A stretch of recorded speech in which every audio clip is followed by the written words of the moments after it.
Assalamualaikum warahmatullahi wabarakatuh. Allahumma sholli ala Sayyidina Muhammad wa ala ali Sayyidina Muhammad.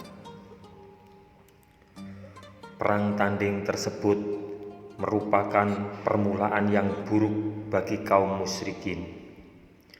Mereka kehilangan 3 pemimpin sekaligus.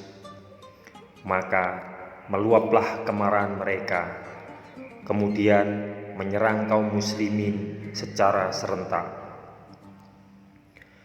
Adapun kaum muslimin setelah meminta pertolongan kepada Rabb mereka, mengikhlaskan niat kepadanya dan merendahkan diri kepadanya, mereka menerima serangan dari kaum musyrikin secara bertubi-tubi dengan sikap bertahan, tetapi mereka berhasil memberikan banyak kerugian kepada kaum musyrikin.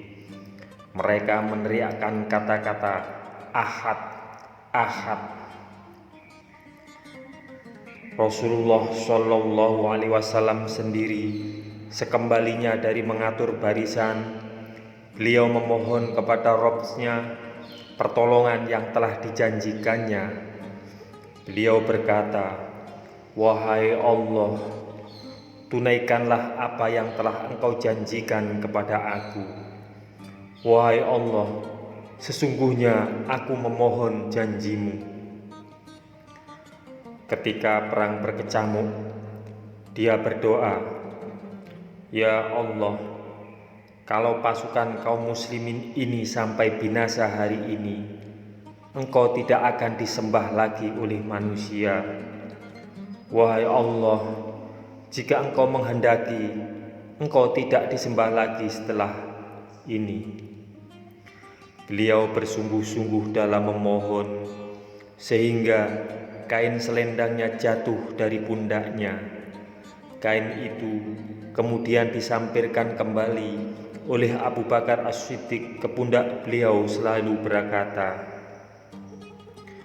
"Wahai Rasulullah, cukuplah permohonanmu kepada Rabb-Mu." Kemudian Allah wahyukan kepada para malaikatnya, "Ingatlah ketika Tuhanmu mewahyukan kepada para malaikat, sesungguhnya aku bersama kamu.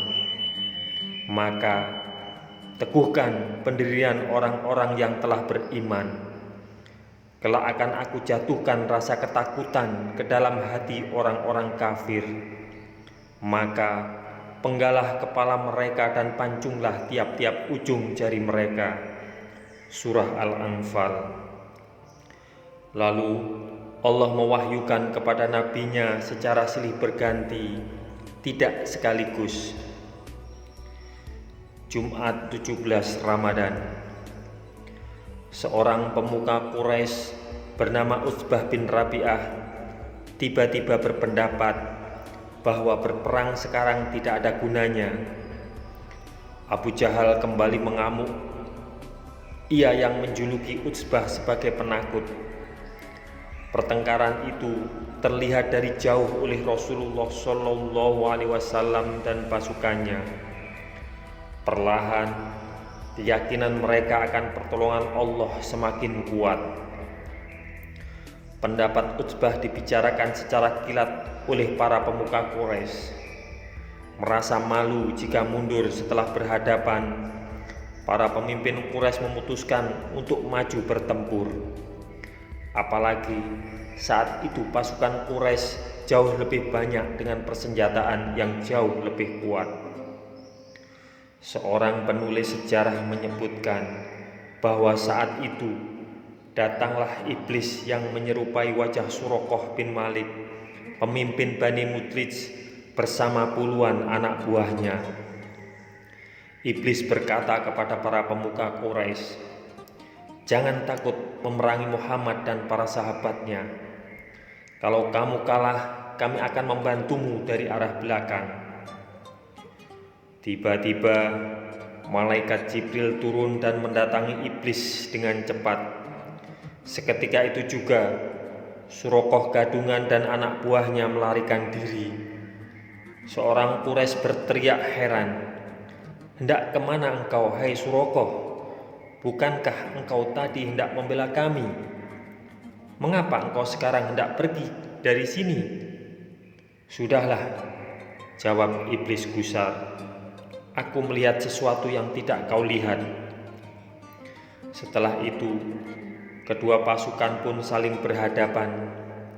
Hari itu, hari Jumat tanggal 17 Ramadan, Rasulullah bersabda, "Demi Dia yang memegang hidup Muhammad, setiap orang yang sekarang bertempur dengan tabah, bertahan mati-matian, terus maju dan pantang mundur, lalu ia gugur, dan Allah akan menempatkannya di dalam surga." Semangat pasukan pun melambung. Kekuatan iman yang diberikan Allah melebihi kekuatan apapun. Walaupun demikian, beberapa orang pahlawan Quraisy menunjukkan keberanian mereka. Geram akibat tidak mendapatkan air karena sumur-sumur yang ada telah ditutup oleh kaum muslimin. Seorang pahlawan Quraisy bernama Aswad bin Abdul As'ad al-Mahjumi keluar dari barisan secara senyap dan berucap, "Aku bersumpah demi nama Tuhan akan kurusak kolam-kolam mereka. Jika tidak dapat melakukannya, lebih baik aku mati." Dengan tangkas Aswad berlari ke kolam kaum muslimin. Di dalam pertempuran sengit itu, banyak sekali sesama saudara-saudara harus saling berhadapan. Beberapa orang pasukan muslim menahan pedangnya agar tidak mengenai saudara-saudara mereka dari pihak Quraisy. Namun, beberapa pahlawan yang imannya telah begitu kuat tidak lagi peduli dengan siapa mereka berhadapan. Mereka menyadari apabila mereka baru melepaskan kesempatan untuk merobohkan musuhnya di hadapan itu, musuh itu bisa membunuh tentara Islam yang lain. Padahal saudara muslim itulah yang seharusnya mereka bela melebihi saudara-saudara. Umar bin Khattab berhadapan dengan pamannya sendiri dan berhasil membunuhnya. Ali bin Abi Thalib berhasil membunuh beberapa orang saudaranya. Abu Ubaidah bin Jarrah berhadapan dengan ayahnya. Abu Ubaidah mencoba mengingatkan agar ayahnya pergi menjauh, tapi sang ayah malah berdiri menghadangnya dengan pedang terhunus. Mereka kemudian bertarung dan Abu Ubaidah berhasil mengalahkan ayahnya sendiri. Bilal bin Rabah menemukan bekas majikannya Umayyah bin Khalaf yang dahulu pernah menyiksanya habis-habisan. Bilal mendekat dengan cepat. Melihat mata Bilal yang menatapnya dengan sangat tajam, Umayyah bertakutan. Kemudian ia meminta perlindungan seorang sahabat Rasulullah SAW, Abdurrahman bin Auf.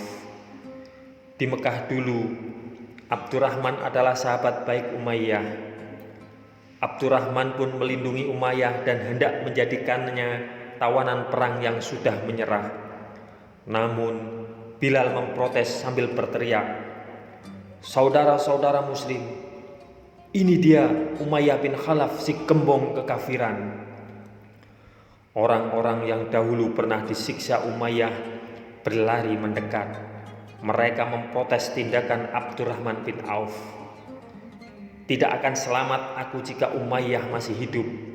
Demikian tekad kuat Bilal. Akhirnya Umayyah menerima tantangan Bilal untuk berduel.